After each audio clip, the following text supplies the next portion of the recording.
Hello, my dear students. Let's start this question. A compressive force F is applied at the two ends of a long thin steel rod. तो आपको क्या बोला गया है बच्चों? आपको एक स्टील रॉड पर्टिकुलरली दी गई है. Let's draw the steel rod. अब जब ये स्टील रॉड को बोला गया है कंप्रेसिव फोर्स लगाता है, तो लेट्स से स्टील रॉड की जो लेंथ है वो L लेंथ है और इसका एरिया ऑफ जो क्रॉस सेक्शन है वो पर्टिकुलरली A है. अब दोनों साइड बोला गया है कंप्रेसिव फोर्स लगाया जाएगा. तो कंप्रेसिव फोर्स बच्चों यही होता है, F कंप्रेसिव फोर्स लगा दिया गया. नाउ इट इज, अब होगा क्या बच्चों, ये कंप्रेसिव फोर्स लगाने के कारण कंप्रेस होगी. तो कंप्रेस होगी क्यों? इस फोर्स के कारण एक स्ट्रेस डेवलप होगा, है ना बच्चों. और ये जो स्ट्रेस डेवलप होगा वो होगा force divide by area. Yes. और स्ट्रेन जो डेवलप होगा पर्टिकुलरली वो कितना होगा हमें पता है. डेल्टा एल का अगर मैं चेंज मानता हूं तो divided by overall original length, that is called stress upon strain. और इसका रेशो क्या होता है बच्चों? Young's modulus. तो हम यहां से पर्टिकुलरली इजीली इस जगह से डेल्टा एल की वैल्यू निकाल सकते हैं. डेल्टा एल पर्टिकुलरली हमारा क्या हो जाएगा बच्चों? वो हो जाएगा F L divided by A into Young's modulus. ये इक्वेशन आपके सामने आ जाएगी. कहां से आई? इन दोनों के रेशो से, स्ट्रेस अपॉन स्ट्रेन का. Okay, this is stress upon strain. Okay बच्चों, चलिए अब देखिए डेल्टा एल यहां से आ गया है. ओके, यहां से हमने ये चीज निकाल लिया. वो बोला गया है कि इट इज हीटेड साइमल्टेनियसली, मतलब एक साथ जब इस पर स्ट्रेस लगाया जा रहा है तो उसको हीट भी करा जा रहा है. अब हमें पता है, हमने हीट में क्या क्या पढ़ा है, जैसे अपन किसी चीज को हीट करते हैं तो मॉलिक्यूल्स एक्सपांड होंगे तो एक्सपेंशन होगा. तो डेल्टा टी से अगर इसको इंक्रीज करा जाए टेम्परेचर से तो net change in its length is 0. तो देखो आप समझ सकते हो, ये तो आपने स्ट्रेस डेवलप करा. आप साथ में जब आप हीट करते हो उसको, तो हीट करने से बच्चों क्या होगा, जल्दी से बताओ. हीट करने से तो डेल्टा एल जो हीटिंग से आएगा वो आएगा एल अल्फा डेल्टा टी. तो मतलब ओरिजिनल लेंथ कितनी है? लेट्स से एल है जो यहां पर है, वही ओरिजिनल लेंथ है. और अल्फा क्या होगा? अल्फा इसका कोएफिशिएंट ऑफ लीनियर एक्सपेंशन होगा. ओके बच्चों, है ना. Alpha is the coefficient of linear thermal expansion. Okay, तो L alpha delta T is the temperature. तो ये हो गई अपनी दूसरी इक्वेशन बच्चों. ये हो गई पहली इक्वेशन. दोनों इक्वेशन आप इजीली अगर आप डिवाइड कर दें, हमें पता है ये जो पहला डेल्टा L1 है वो डेल्टा LH के बराबर है. तो delta L1 is equal to delta L into H. और यहां से हमें बच्चों क्या मिल जाएगा, जल्दी से देखो, वो आ जाएगा F L upon A into Young's modulus. That should be equal to L alpha delta T. और यहां से अल्फा की वैल्यू आपको पता करनी है शायद, और आपको दिया भी है. Let L be the length of the rod, A its cross section area, y is Young's modulus and alpha its coefficient of linear expansion. सारे टर्म्स स्टैंडर्ड है, तो हमने बिना क्वेश्चन पढ़ के भी हमने ये सब चीजें एज्यूम करके चल रहे हैं. Then F is equal to, तो एफ की वैल्यू आराम से निकाल सकते हैं आप. ठीक है, एफ की वैल्यू बच्चों क्या हो जाएगी? एल से एल कैंसिल हो जाएगा. It will be A Young's modulus alpha delta T. Okay, तो देखते हैं अपन ऑप्शन कौन सा मैच करता है बच्चों. Option C is the correct answer, A Y alpha delta T. Okay, I hope it is clear to you. Thank you. Now, a wire suspended vertically from one of its ends is stretched by attaching a weight of 200 Newton, that means 20 kg at the lower end. The weight stretches the wire by 1 mm, then the elastic energy stored in the wire. Very simple question. सिर्फ एक फंडा है, आपको पता होना चाहिए बच्चों. आपको डायरेक्टली क्या पता है कि एक वायर है, वो वायर को मैं इस तरीके से बना देता हूं. Now let's say its length is L, इसकी कंप्लीट लेंथ L है और इसका जो area of cross section shade करा है वो मैंने A है. आपको बोला गया इसके एक एंड पे 20 kg का वेट मास लगाया गया है, तो इसका वेट ऑटोमेटिकली कितना हो जाएगा? 200 न्यूटन. और बच्चों आपको बोला गया है ये लगाने से इसके अंदर एक 1 mm का एक्सटेंशन आ जाता है जिसको अपन डेल्टा एल बोल देते हैं. ओके, ये सीजीएस यूनिट में आपको दिया हुआ. आपको इस एनर्जी पूछी है, इलास्टिक एनर्जी. तो आपको पता है बच्चों इस रस्सी के अंदर मॉलिक्यूल्स होते हैं और मॉलिक्यूल्स एक दूसरे से बंधे हुए होते हैं. तो जब वो स्ट्रेच होते हैं या लेंथ उनकी एक्सटेंड होती है तो एक एनर्जी स्टोर्ड हो जाती है जिसको इलास्टिक पोटेंशियल एनर्जी बोलते हैं. और हमें elastic potential energy per unit volume, मतलब इसको बोलते हैं एनर्जी डेंसिटी. इसका फॉर्मूला भी हमें पता होता है, which is equal to half stress into strain, है ना बच्चों. ये एक फॉर्मूला आपको पता होना चाहिए बेसिक. तो हाफ स्ट्रेस इनटू स्ट्रेन. अब अगर एनर्जी पर डेंसिटी है, ये एनर्जी पर यूनिट वॉल्यूम पर आपको बोला गया है elastic energy stored in the wire, तो वॉल्यूम से डेफिनेट सी बात है इसको मल्टीप्लाई करना पड़ेगा. तो एनर्जी टोटल आ जाएगी, it will be equal to half stress multiplied by strain multiplied by बच्चों ये आ जाएगा वॉल्यूम, है ना बच्चों. अब देखो ध्यान से, ये आ जाएगा हाफ स्ट्रेस आता है फोर्स पर यूनिट एरिया, स्ट्रेन होता है डेल्टा एल बाय एल, और वॉल्यूम कितनी होती है? Area into L. देखिए यही तो वॉल्यूम रहेगी, ये वॉल्यूम कितनी हो जाएगी, area of cross section multiplied by L. तो देखिए क्या हो गया, ए से ए कैंसिल हो गया, एल से एल कैंसिल हो गया, आपको एनर्जी कहां से मिल गई, आपको मिल गई F delta L divide bye 2। तो यहाँ पर क्या हो जाएगा, फोर्स कितना लग रहा है बच्चों, वो लग रहा है एक एंड पे 200 newton, newton is an SI unit. Delta L extension 10⁻³ metres में लिखा है मैंने, और ये आ जाएगा 2, तो यहां से जाएगा ये 100 आ जाएगा बच्चों, और ये कितना आ जाएगा 10⁻⁻1 आ जाएगा। ओके ओके, तो मतलब कितना हो जाएगा 0.1 जूल्स, इतना आपकी एनर्जी आ जाएगी। So option D will be the correct answer. Thank you so much. Now बच्चों आपसे पूछा गया है, a rod of length L at room temperature and uniform area of cross section A is made of a metal having a coefficient of linear expansion alpha। आपको बोला गया ऐसा, it is observed that an external compressive force F is applied to each of its ends, prevents any change in the length of the rod when its temperature rises by delta T Kelvin। Young's modulus for the metal is। आपको simple से देखो एक बात बोली गई है, क्या बात बोली गई है बच्चों, आपको बोला गया कि अगर मान लीजिए मैं एक रॉड मानता हूं, it is similar to first question, एक रॉड अगर मैंने मानी और ये रॉड पे कंप्रेसिव फोर्स लगाया गया, एफ ये लगाया गया और एफ ये लगाया गया, तो जैसे ही कंप्रेसिव फोर्स लगाया जाएगा और अगर ये लेंथ एल होती है तो इसका एरिया ऑफ क्रॉस सेक्शन बच्चों कितना है, this is particularly A.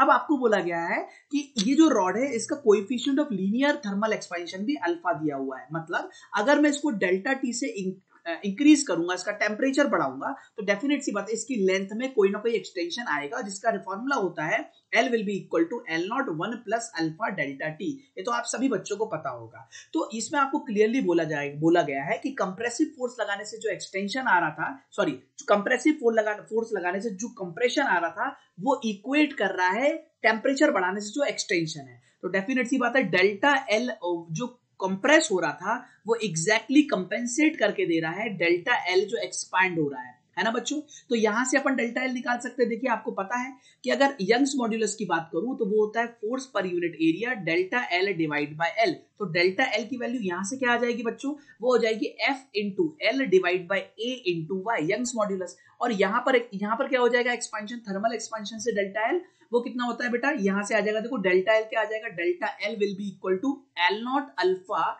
Delta T, ये सब आपको पता है, ठीक है। तो यहां से अपन इस चीज को लिख सकते हैं L naught alpha delta T. तो एल नॉट दोनों इनिशियल लेंथ है, हमने मानी हुई, लेट्स से ये एल नॉट है। तो बच्चों यहां से डेल्टा जो आपको पूछा क्या गया है, यंग्स मॉड्यूलस कितना बचा, ये आ जाएगा ये Y, it will be equal to F upon A alpha delta T. This will be the value of Young's modulus. I hope it is clear to you. Thank you so much.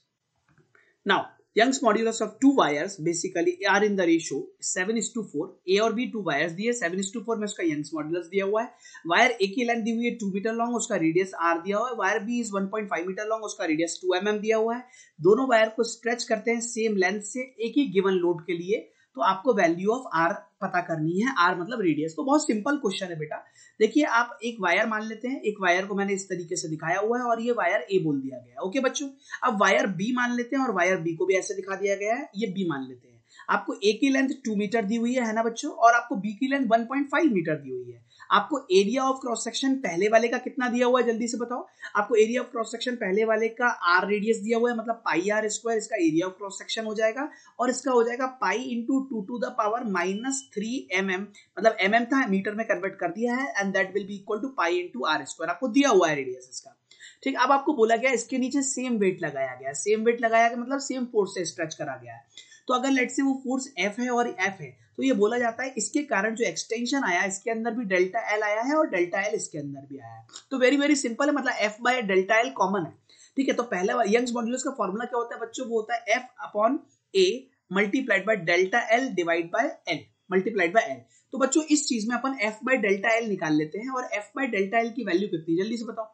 F bye delta L हो जाएगा आपका gamma A divide by L, मतलब ये चीज दोनों की same रहेगी अगर, क्योंकि फोर्स भी सेम है, डेल्टा एल भी सेम है, सेम फोर्स के लिए सेम स्ट्रेच हो रहा है, ठीक है। तो देखिए अपन डायरेक्टली इक्वेट कर रहे हैं, gamma A area A divide by L of A should be equal to gamma B area B divide by L of B. अब क्या करेंगे अपन, तो इस चीज को कैसे प्रोसीड करेंगे, gamma A divide by gamma B, gamma बोल रहा हूं सॉरी, यंग्स मॉड्यूलस है, okay okay I am sorry, ठीक है। इट इज इक्वल टू और ये आ जाएगा आपका gamma Young's modulus B Y B, ठीक है, that is equal to A B divide by A A and multiplied by ऊपर आ जाएगा L A divide by L B. बच्चों अब देखिए क्या होगा, ये पाई से पाई कैंसिल हो जाएगा और एरिया ऑफ बी आपको पता है, बी का एरिया आपको जो है वो आ जाएगा 2 into 10 to the power radius का स्क्वायर आ जाएगा, डिवाइड बाय यहां पर आ जाएगा area of A which will be equal to R square. जी आपको निकालना है बच्चों, और ये चीज जो आ जाएगी मल्टीप्लाइड बाय आपका length of A which is 2 metre और length of B which is 5 metre. देखो कितना इजी क्वेश्चन है।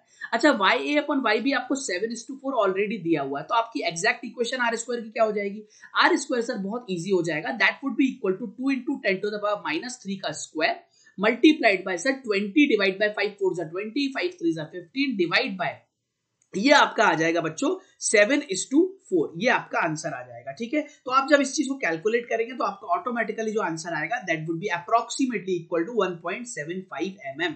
होपफुली बच्चों ये आपको समझ में आया होगा, बेसिक कैलकुलेशन है, आर स्क्वायर का आपको रूट यहाँ पर करना पड़ेगा। ठीक है, तो अगर ये हटा देता हूं तो ये आपका आंसर इस तरह से रहेगा, ये पूरा कंप्लीट रूट रहेगा। ओके, तो option number C will be the answer. Thank you. Hello student, the elastic limit of brass is 379 megapascals. What should be the minimum diameter of a brass rod if it is to support a 400 Newton load without exceeding its elastic limit? Very very basic question. आपको बोला गया है एक wire है, ये wire particularly brass का बना हुआ है, तो ये ब्रास लिख दिया अपन ने, और बोला गया है इसकी मैक्सिमम जो इलास्टिक लिमिट है वो कितनी है बेटा। इलास्टिक लिमिट का मतलब होता है एफ बाई ए मैक्स, ये वाली वैल्यू मैक्सिमम कितनी है, मतलब स्ट्रेस कितना मैक्सिमम बियर कर सकता है, वो है 379 multiplied by 10 to the power 6 pascal. आपको पता है मेगा पास्कल को मैंने पास्कल में कन्वर्ट कर लिया ऐसा यूनिट में। नाउ बच्चों अब आपको बोला गया है अगर मैं इसी वायर में इसका क्रॉस सेक्शन अगर आर रख देता हूं और 400 न्यूटन लगाता हूं तो कितना एरिया ऑफ क्रॉस सेक्शन हो, ये आर की वैल्यू कितनी हो ताकि ये मैक्सिमम लिमिट तक पहुंच जाए पर उससे ज्यादा एक्सीड नहीं करे। तो इस केस में जो पर्टिकुलरली स्ट्रेस होगा वो कितना होगा, 400 divide by pi into R square. That's very simple. अब ये दोनों चीजों को बराबर कर दे क्योंकि ये लिमिट वैल्यू हो जाएगी, तो 400 divide by R square multiplied by pi should be equal to 379 multiplied by 10 to the power 6 pascal. Now बच्चों आर स्क्वायर की वैल्यू कितनी हो जाएगी, it would be directly equal to 400 multiplied by 7 divided by pi 3 that is 22 multiplied by 379 and 10 to the power 6। अगर आप इस चीज को सॉल्व करेंगे, ये रूट हटा यहाँ पर रूट की वैल्यू निकालेंगे तो it would come out to be approximately 1.15 mm। So the answer would be approximately B। Okay, I hope this question is clear to you. Thank you. Now a uniform cylindrical rod of length L and radius R is made from a material whose Young's modulus of elasticity equals Y.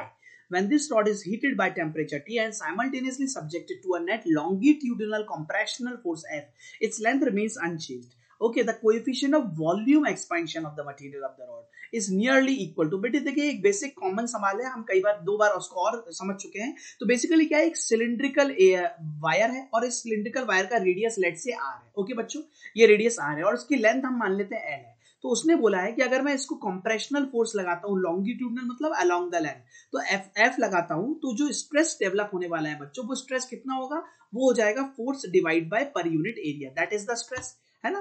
तो और strain कितना develop होगा, that is delta L by L. तो यहां से जो Young's modulus Y निकलेगा वो आएगा F by A delta L by L, that means L upon delta L, that is Young's modulus. Okay बच्चों, तो अब ये बोला गया जब मैं इसको डेल्टा टी टेम्परेचर से हीट करता हूं, ओके टेम्परेचर टी से हीट करता हूं तो जो लेंथ है वो अनचेंज्ड रहती है। दैट मींस ये अगर मैं निकालू हीटिंग की वजह से जो डेल्टा हीट आएगा, डेल्टा एल आएगा, that will be equal to L alpha coefficient of linear expansion of the rod multiplied by delta T, या जिसको बोलेंगे डेल्टा टी की वैल्यू डायरेक्टली टी दी हुई है, तो आंसर आ जाएगा एल अल्फा टी।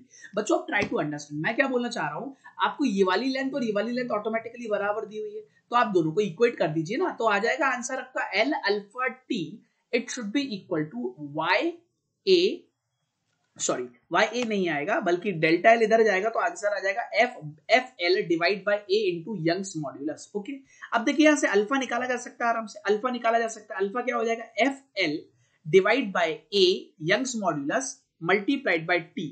ओके, और एल से एल तो कैंसिल ही हो जाएगा, ये एल एल चला गया, तो यहां से यंग्स मॉड्यूलस हो जाएगा एफ ए वाई टी। बच्चों आप मुझे बताइए what is the coefficient of linear expansion, that is alpha.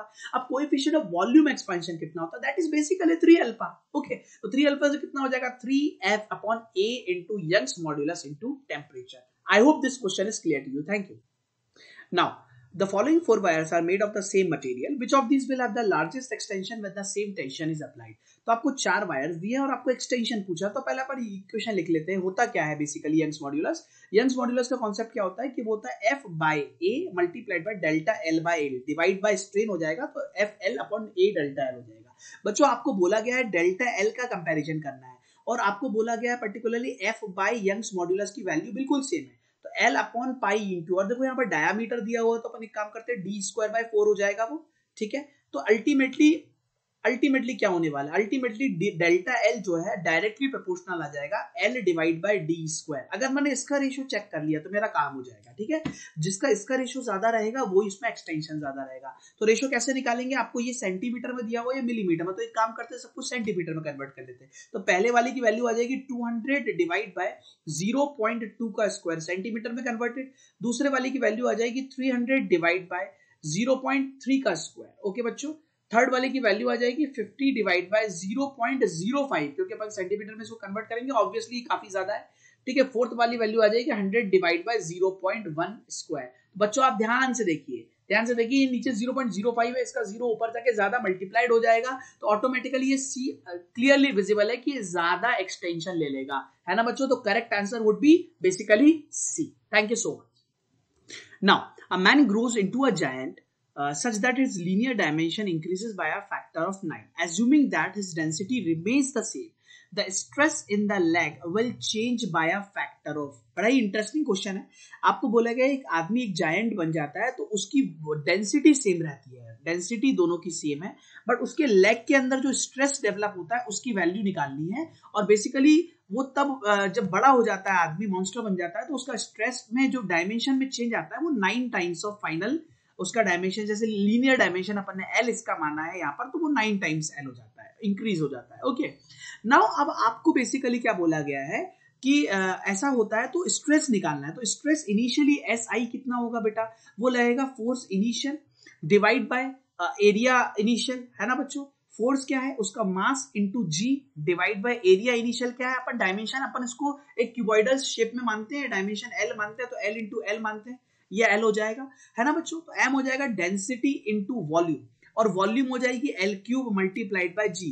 आप चाहे तो वॉल्यूम नहीं भी माने तो आप एरिया को डायरेक्टली L ही रहने दें, मतलब L लेंथ इंटू ब्रेथ भी कर सकते हैं, और ऊपर आ जाएगा L into B into H. Okay बच्चों, तो ये आ जाएगा L स्क्वायर. तो यहां से देखेंगे आप, ये आ जाएगा L स्क्वायर से L स्क्वायर चला जाएगा, तो ये आ जाएगा रो L इनिशियल इंटू जी. लेट से इनिशियल L है आपका, लेंथ L डायमेंशन है. फाइनली स्ट्रेस क्या हुआ, वो हो जाएगा final force divide by area final, और फाइनल फोर्स हो जाएगा डेंसिटी इंटू वॉल्यूम, वॉल्यूम हो जाएगी L फाइनल का cube divide by L final का स्क्वायर मल्टीप्लाइड बाय G. और आप देखेंगे यहां से density into L final into G, तो आप देख पा रहे हैं इनिशियल स्ट्रेस पर्टिकुलरली क्या है और फाइनल स्ट्रेस क्या है, वो बेसिकली कितना है, density into L initial into G.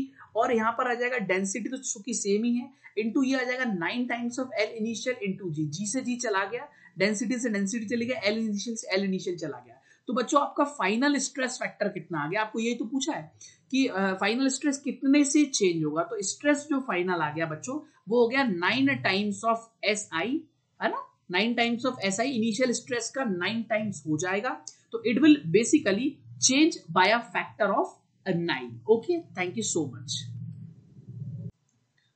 Now a solid sphere of radius r is made of a soft material of bulk modulus k is surrounded by a liquid in a cylindrical container. है ना बच्चों, आपको क्या दिया है, एक basically cylindrical container दिया है, और इस सिलिंड्रिकल कंटेनर में एक स्फीयर है जिसका रेडियस आपको दिया हुआ है लेट्स से r. ओके, और यहां पर पूरा का पूरा लिक्विड भरा हुआ है, it is surrounded by a liquid, और इसका लिक्विड का बल्क मॉड्यूलस आपको पता है that is k. Okay, now आपको बोला गया है massless piston of the area A floats on the surface of the liquid. Let's say यहां पर इस जगह एक पिस्टन लगा दिया गया है, और ये जो पिस्टन आपको लगाया गया है लेट्स से इसका हैंडल ऊपर है और ये मासलेस, इसका मास 0 है. ओके बच्चों, अब आपको बोला गया है covering an entire cross section of the cylindrical container, ये क्रॉस सेक्शन को कवर कर लिया है.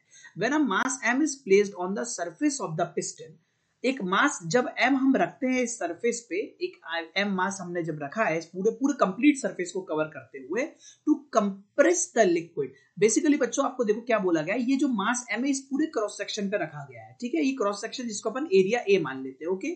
तो इसने क्या करा, इस लिक्विड को कंप्रेस करा मतलब प्रेशर बढ़ाया।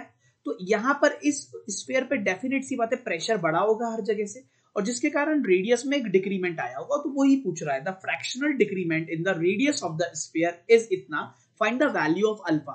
तो बच्चों इस क्वेश्चन को कैसे हम हैंडल करेंगे, तो सबसे पहले हम ये निकाल लें कि इसके अंदर कितना प्रेशर का चेंज आया। तो हमें पता है डेल्टा पी जो प्रेशर में चेंज आया होगा वो इस मास के कारण आया होगा, है ना बच्चों। और मास के कारण कितना आया होगा, फोर्स पर unit area, that means weight है इसका mg, और एरिया ऑफ क्रॉस सेक्शन अगर मैंने सिलेंडर का a माना है तो ये डेल्टा p चेंज आया होगा, है ना बच्चों। अब देखिए आपको बल्क मॉड्यूलस का कॉन्सेप्ट क्या पता है, दैट इज माइनस तो होता ही है, बट अगर मैग्नीट्यूड की हम बात करें तो हमें समझ में आ जाएगा that would be equal to delta p excess कितना है डिवाइड बाय वॉल्यूम स्ट्रेन, ठीक है, मतलब डेल्टा v बाय v। तो यहां से आप ये एक चीज निकाल सकते हैं कितना वॉल्यूम में चेंज आएगा, that will be equal to delta P excess divided by आपका आ जाएगा के बल्क मॉड्यूलस, और डेल्टा पी एक्सेस हम ऊपर निकाल चुके हैं mg बाय a into K, that is basically change in volume. आपका वॉल्यूम में चेंज आपके सामने है ना बच्चों। अब देखिए वॉल्यूम बेसिकली होती कितना है, वॉल्यूम होता है 4/3 pi into capital R cube. अब आप देखो बात अपन कनेक्ट कैसे कर रहे हैं, अपन ने जब वॉल्यूम में चेंज यहां से निकाल लिया, अब वॉल्यूम पे आते हैं, वॉल्यूम होती है, और यहाँ पर अगर अपन डिफरेंशिएट इसको कर दें वॉल्यूम के रिस्पेक्ट में, तो आपको पता है एरर एनालिसिस लगा दें तो it will be equal to delta V by V, it will be directly equal to 3 into delta R by R, यही होगा। तो वॉल्यूम में जो फ्रैक्शनल चेंज है basically this is what, delta V by V is what, that is fractional change in volume, यही है fractional change in volume. तो it is equal to 3 times of fractional change in radius, that's very simple। तो यहां से delta r by r आप क्या निकाल सकते हैं, 1/3 of fractional change in volume, that means mg upon a into k, है ना। तो डेल्टा r by r आपका आ गया fractional change in radius, that is equal to mg upon 3ak। अब आपसे बोला गया है that is particularly equivalent to mg upon 3 alpha A into B, definite सी बात है बी बल्क मॉड्यूलस होगा, तो अल्फा की वैल्यू यहां से क्या आ गई बच्चों, that is equal to 3। I hope this question is clear to you, thank you. Now a steel wire having a radius of 2 mm carrying a load of 4 kg is hanging from a ceiling, okay, given that g is equal to 3.1 pi meter per second square, what will be the tensile stress developed in the wire. तो आपको बच्चों ये बोला गया है कि steel wire है, अपने आप में इसका एक वेट है स्टील वायर का, इसका एक पर्टिकुलर क्रॉस सेक्शन हम एज्यूम कर लेते हैं a, इसकी लेंथ एज्यूम कर लेते हैं l। तो बच्चों आपको बोला गया है ये जो है लोड कैरी कर रहा है जिसकी वैल्यू है, मास है 4 kg, ओके।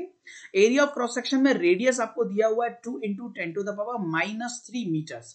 नाउ बच्चों आपको g की वैल्यू भी गिवन है, आपको टेंसाइल स्ट्रेस बोला गया, तो स्ट्रेस अलोंग द लेंथ जो होता है वो टेंसाइल स्ट्रेस होता है।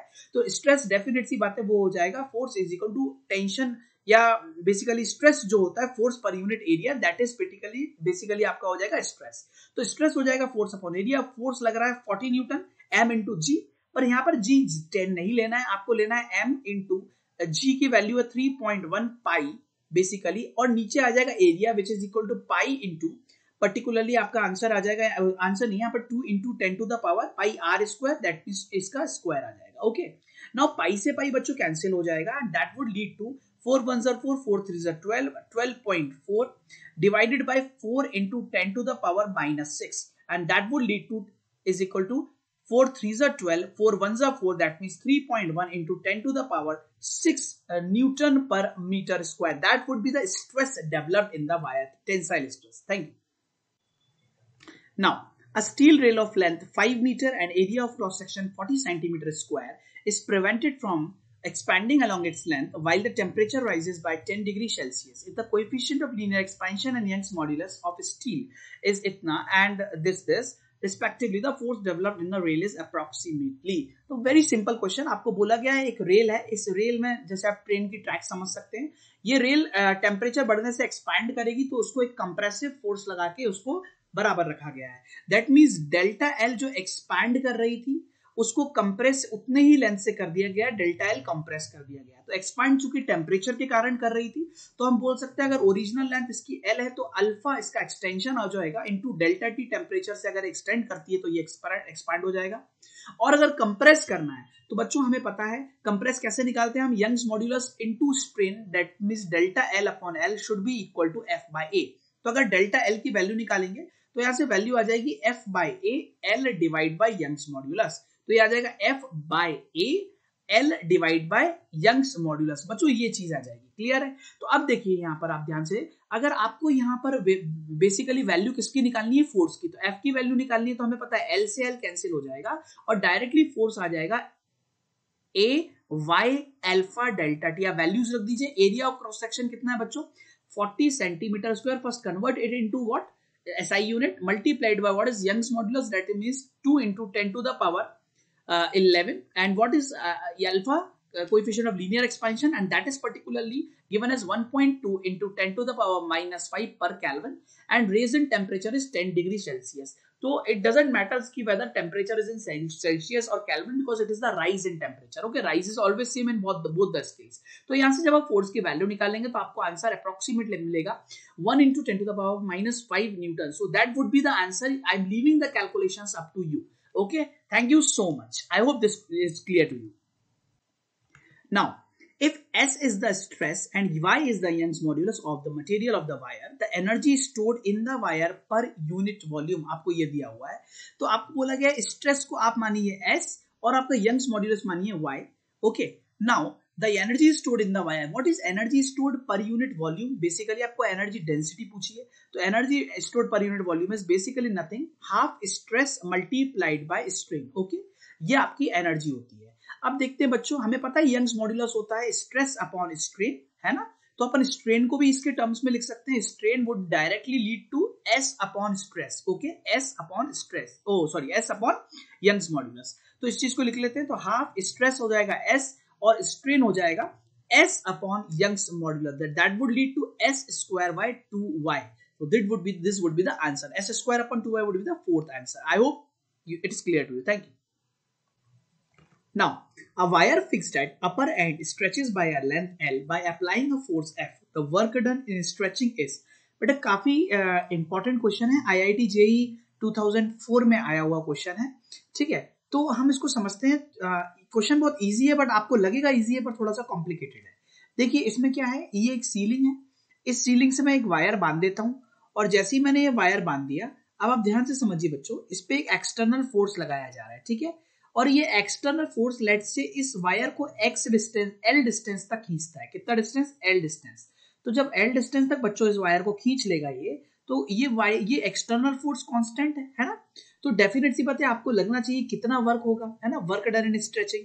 तो बेसिकली अगर आप ध्यान देंगे, work done by external force particularly वो कितना होगा बच्चों? वो होगा F into L, always remember, ठीक है।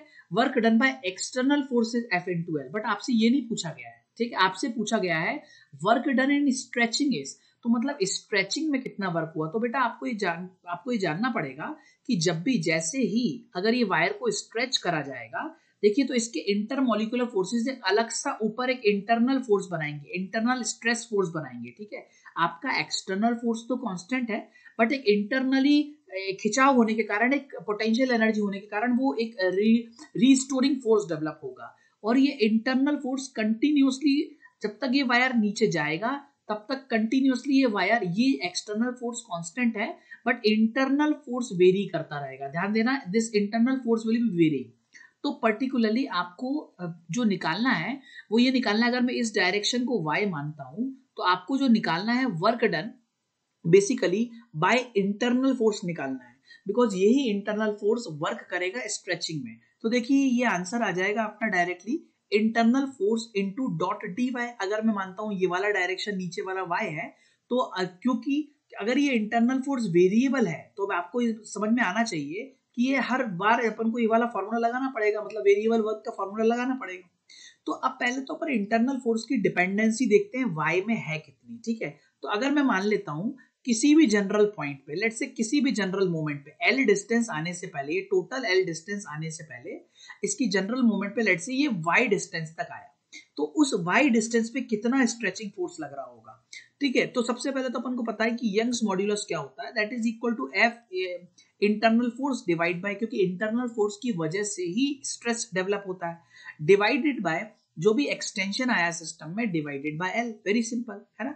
अब चूंकि एक्सटेंशन मैंने क्या माना हुआ है बच्चों, ये y माना हुआ है, तो आंसर हो जाएगा आपका Young's modulus multiplied by y is equal to internal force divided by L divided by A। तो यहां से इंटरनल फोर्स बच्चों क्या निकल के आ गया, इट इज इक्वल टू ये इंटरनल फोर्स, इसको मैं थोड़ा सा अलग टाइप से बना देता हूं, इनटू y डिवाइडेड बाय, है ना, और साथ में यहां पर क्या आ जाएगा, multiplied by A divided by L। तो बच्चों इसको थोड़ा सा अपन प्रॉपर तरीके से लिखते हैं तो अपन को ये समझ में आएगा बेसिकली इसकी डिपेंडेंसी क्या है। तो देखो इंटरनल फोर्स की डिपेंडेंसी आ जाएगी y Young's modulus A bye L multiplied by y। देखो आपको समझ में आया, ये इंटरनल फोर्स पूरी तरह से इस बात पे निर्भर करता है कि एक्सटेंशन कितना हुआ है, तो y के साथ जैसे ये बदलता जाएगा ये इंटरनल फोर्स भी उतना ही बदलता चला जाएगा। तो बस अब हम इसकी वैल्यू रख देते हैं इंटरनल फोर्स की, Young's modulus area divide by ये L जो क्या है, ये पर्टिकुलरली L इज टोटल लेंथ, ध्यान देना इसमें कंफ्यूज मत होना, ये L जो हम यूज कर रहे हैं ना यहाँ पर ये टोटल लेंथ है, ओरिजिनल लेंथ, तो इसको कैपिटल L से लिखते हैं, ये गलती हो सकती है, कैपिटल L है। ठीक है, तो बच्चों ये कैपिटल L है, फिक्स है, तो ये आ जाएगा y, तो y a by capital L multiplied by y। ध्यान देना ये गलती नहीं होनी चाहिए ना, ये स्मॉल l एक्सटेंशन दिया हुआ है आपको, कैपिटल L लेंथ है, तो dy आ जाएगा, यहाँ पर y, यहाँ पर स्मॉल y आ जाएगा और dy आ जाएगा। बच्चों अब इसकी लिमिट, तो y की लिमिट 0 से लेके स्मॉल l तक है क्योंकि l ही एक्सटेंशन दिया है, तो आपका आंसर आ जाएगा sir Young's modulus a divided by l, और ये आ जाएगा इंटीग्रेशन y स्क्वायर बाय 2, और इसका आंसर आ जाएगा आपका y a bye l multiplied by small l square by 2।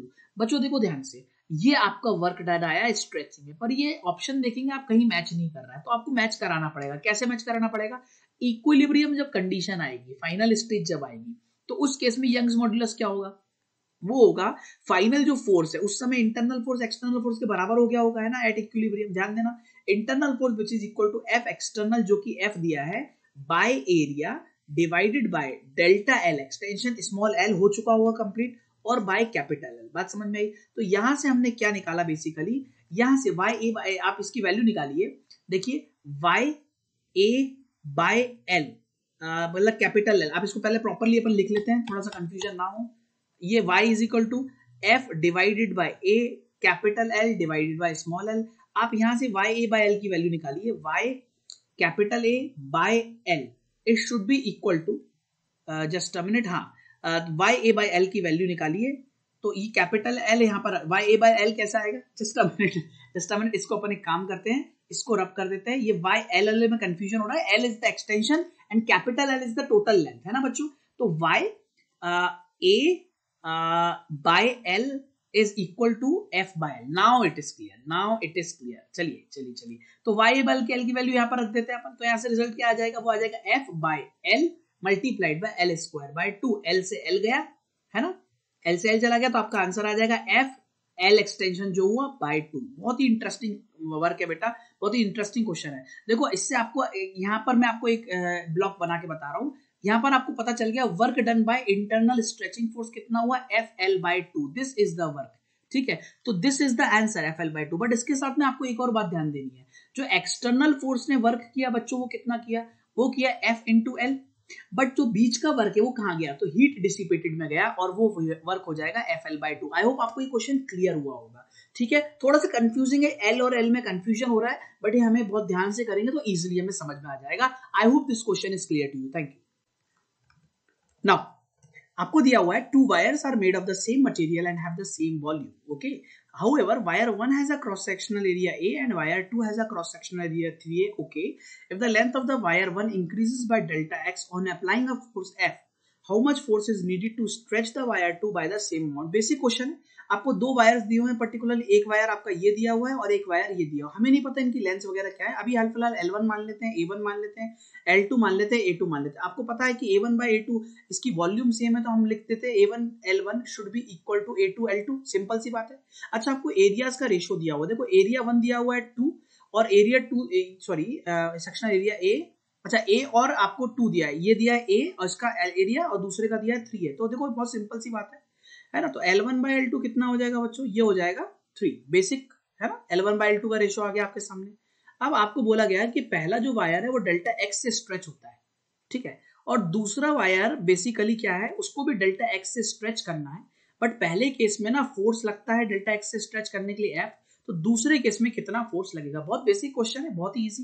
तो एक काम करते हैं, हमें पता है यंग्स मॉड्यूलस, अच्छा दोनों सेम मटेरियल के तो यंग्स मॉड्यूलस है। यंग्स मॉड्यूलस क्या होता है, स्ट्रेस अपॉन स्ट्रेन, मतलब F/A divided by delta L/L, very basic. तो डेल्टा L निकालने के लिए क्या लिखना पड़ेगा, डेल्टा L चूंकि कॉमन है ना बच्चे, तो देखो ये आ जाएगा FL/A, ये हो जाएगा डेल्टा, और नीचे आ जाएगा यंग्स मॉड्यूलस। अब डेल्टा L पहले केस में कितना है, तो डेल्टा L 1 लिखते हैं पहले केस में, वो आ जाएगा, पहले में लेट से फोर्स F लग रहा है, ओरिजिनल लेंथ L1 है, डिवाइड बाय एरिया आपका A है पहले केस में, और यंग्स मॉड्यूलस तो Y है, ठीक है। डेल्टा L2 कितना है, डेल्टा L2 है, ये आपको फोर्स लग रहा है लेट से F0 फोर्स लग रहा है, हमें निकालना है force.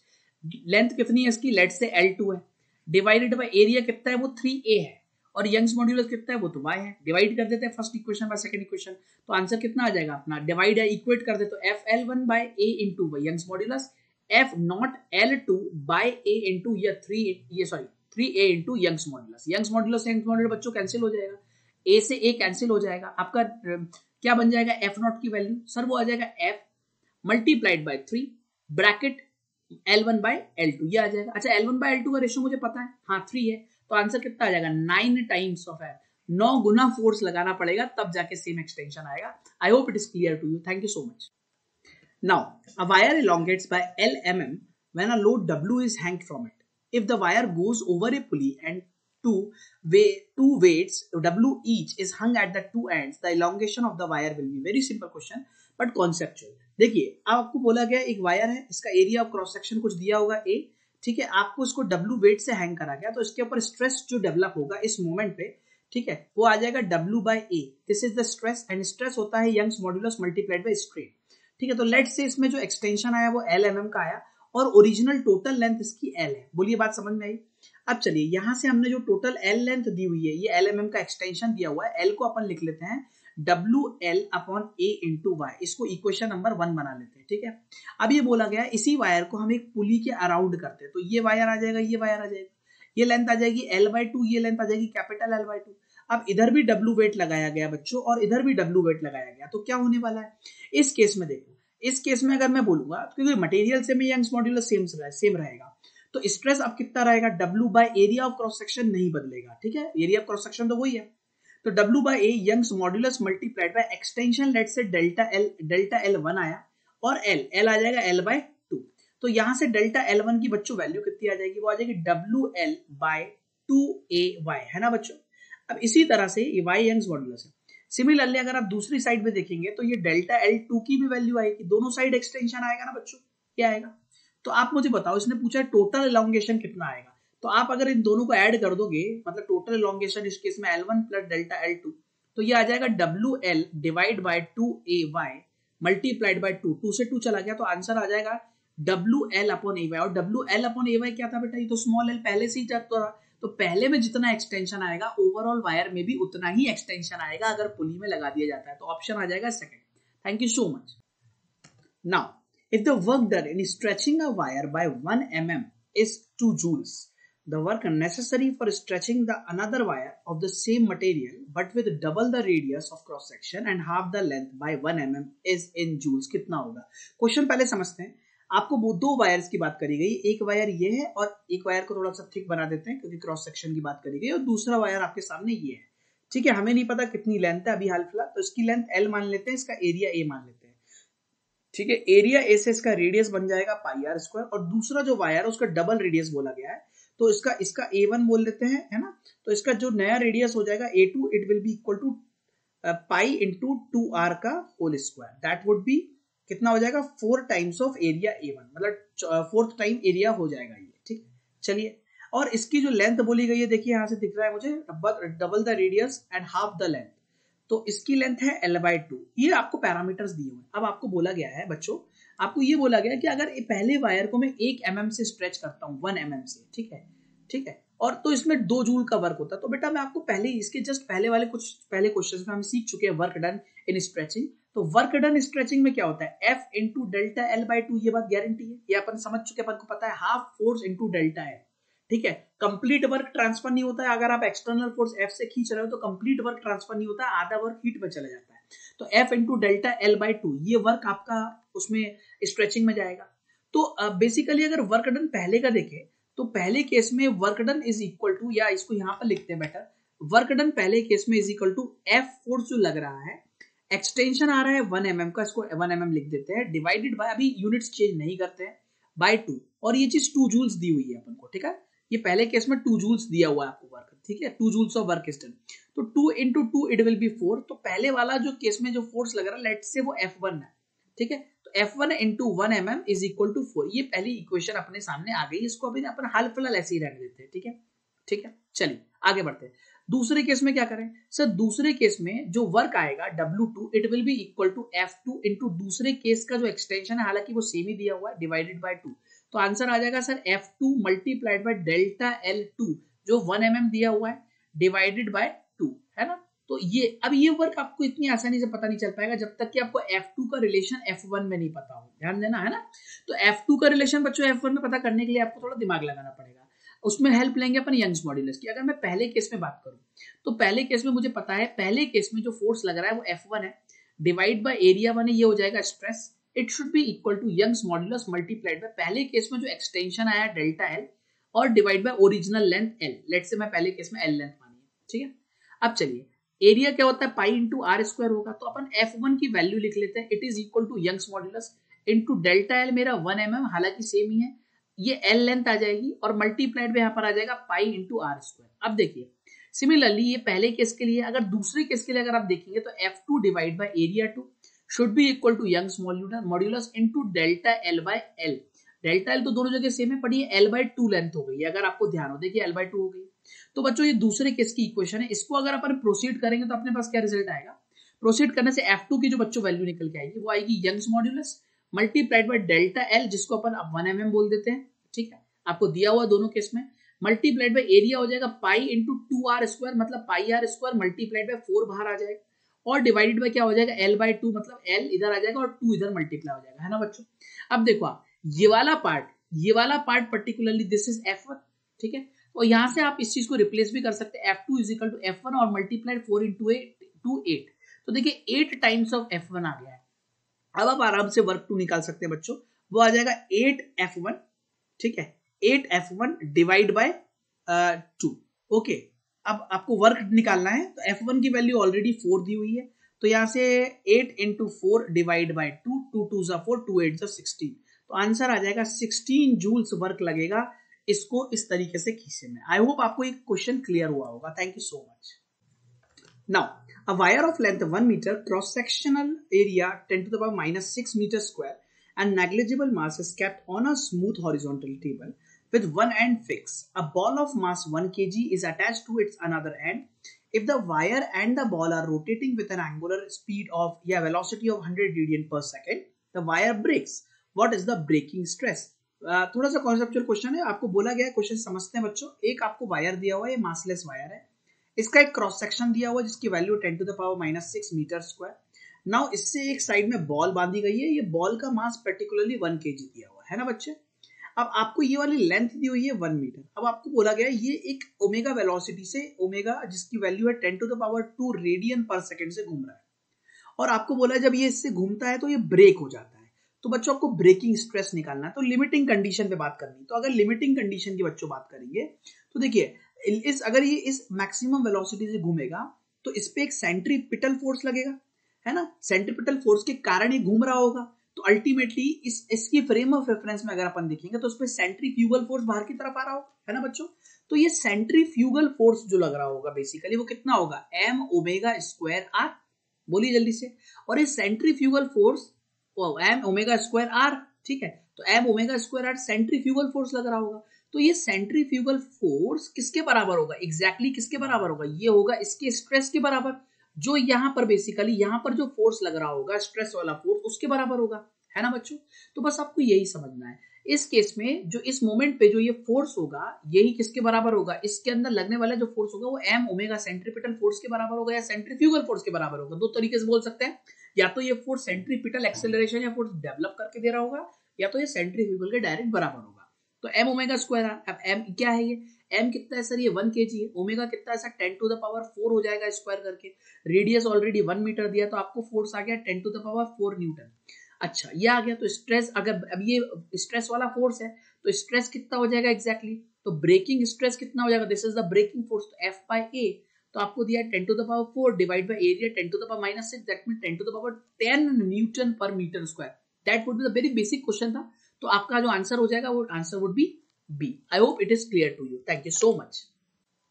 Now when an elastic material with Young's modulus of elasticity y is subjected to a stretching stress of S, the elastic energy per unit volume of the material। बच्चों बहुत basic question है, आपको जो wire दिया हुआ है उसके अंदर जो स्ट्रेस लग रहा है बेसिकली मतलब F बाय A, तो वो स्ट्रेस बेसिकली आपको दिया हुआ है, ये अगर मान लीजिए फोर्स ये है और एरिया ऑफ क्रॉस सेक्शन पे लग रहा है, तो स्ट्रेस डिवाइड जो है वो आ जाएगा F by A which is actually given as S, उसने बोला S मानिए आप।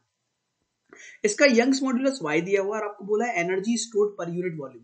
तो बच्चों जो एनर्जी स्टोर्ड पर यूनिट वॉल्यूम होती है आपको पता होना चाहिए कितनी होती है, वो कितनी होती है, half stress into strain, yes और no, half stress into strain, this is the energy per unit volume. तो आपको शायद यही निकालना है, तो देखिए आपका आंसर आ जाएगा हाफ स्ट्रेस है S और आ जाएगा स्ट्रेन, और स्ट्रेन को आप कन्वर्ट करके लिख सकते हो। देखो आपको पता है यंग्स मॉड्यूलस क्या होता है, यंग्स मॉड्यूलस इनटू स्ट्रेन जो होता है वो पर्टिकुलरली क्या होता है, दैट इज स्ट्रेस, और स्ट्रेस आपको पता है S, तो S बाय Y जो हो जाएगा वो स्ट्रेन हो जाएगा, है ना बच्चों, तो ये स्ट्रेन हो जाएगा, स्ट्रेन को S बाय Y लिख सकते हैं, तो S square by 2Y it would be the आपका energy per unit volume, S square by 2Y, answer number C correct. Okay, thank you so much. Now, when the load on a wire is increased slowly from 1 kg weight, 1 kg weight समझते हैं ना, 1 into G Newton हो जाएगा, तो 2 kg weight, the elongation increases from 0.2 mm to 0.3 mm. How much work is done during the extension? Basic question है, आपको देखिए एक वायर दिया है, आपको बोला गया एक वायर आपको सामने है, इस वायर को इंक्रीज करा जा रहा है, किसी तरीके से इसका डायमेंशनल चेंज करा जा रहा है, और बोला जा रहा है इसको इसमें करने में कितना वर्क लगेगा। तो हम जानते हैं बेटा, अगर इसमें मुझे एनर्जी पता है और इसमें मुझे एनर्जी पता है, तो एनर्जी का जो डिफरेंस होगा वही तो वर्क होगा, है ना। मतलब इनिशियल एनर्जी इतनी थी, अगर मैंने कुछ वर्क किया तो उसके कारण अगर एनर्जी E2 हो गई, तो सिंपल सी बात है जो वर्क होगा वही तो E2 माइनस E1 होगा, है ना। एक्सटेंड करने में एनर्जी लगी मुझे, और मुझे पता है एनर्जी पर यूनिट वॉल्यूम क्या होती है बच्चों, वो होती है हाफ स्ट्रेस इनटू स्ट्रेन, ठीक है, ये होती है एनर्जी। अपन कई बार इस पूरे चैप्टर में कितनी बार क्वेश्चन में डिस्कस कर चुके हैं।